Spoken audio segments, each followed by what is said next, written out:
আসসালামু আলাইকুম। আইসিভিক সেন্টার থেকে আমি জাহাঙ্গীর। আমার হাতে মাত্র একটা ফোন আসছে। ফোনটার মডেল হচ্ছে স্যামসাং S21 FE। তো এই ফোনটা এক দোকানদার ভাই আমাদের কাছে নিয়ে আসেন। এই ফোনটার প্রবলেম হলো হঠাৎ ডেড হয়ে যায়। ডেড হয়ে যাওয়ার পরে দোকানদার ভাইয়ের কাছে কাস্টমারটা নিয়ে আসেন। আনার পরে তার কাছে ফ্ল্যাগশিপ ফোনগুলো মানে যে ফোন S সিরিজের ফোনগুলো তার কাছে সাকসেস রেট কম হওয়াতে সে আমাদের কাছে আবার পুনরায় নিয়ে আসেন। তো আমরা যদি এটা ফার্স্টে চার্জিং ভোল্টেজটা দেখি, 2 নাম্বারটা 0.1। তো আমরা এটার এখন আগে বুটিংটা দেখব।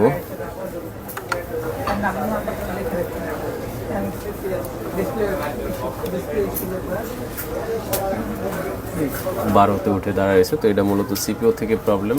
আমরা বোর্ডের কন্ডিশনটা একটু দেখে নিব।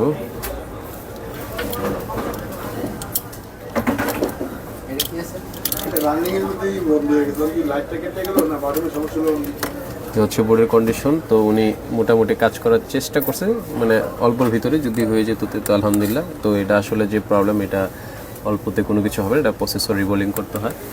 তো আমরা এটার প্রসেসিং রিবোলিং করবো, আমাদের সঙ্গেই থাকবেন। আর একটা কথা বলবো, সেটা হলো যে আপনারা ভালো হ্যান্ড স্কিল যাদের আছে, যারা ভালো কাজ করে, ফ্ল্যাগশিপ ফোনে যারা কাজ করে, তাদের সাথে যোগাযোগ করবেন।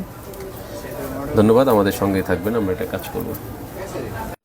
আলহামদুলিল্লাহ আমাদের সিপিইউ রিবোলিং করা শেষ। তো আমরা এখন এটাকে চেক করব। আমরা ফার্স্টে বুটিংটা চেক দিব।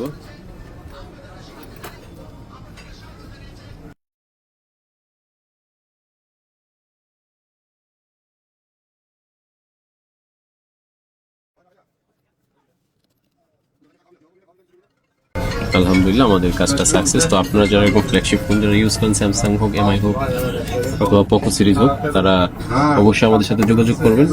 আমাদের যোগাযোগ মাধ্যম ফেসবুক পেজ আইসিভিক সেন্টার। ধন্যবাদ আমাদের সাথে থাকার জন্য। আসসালামু আলাইকুম।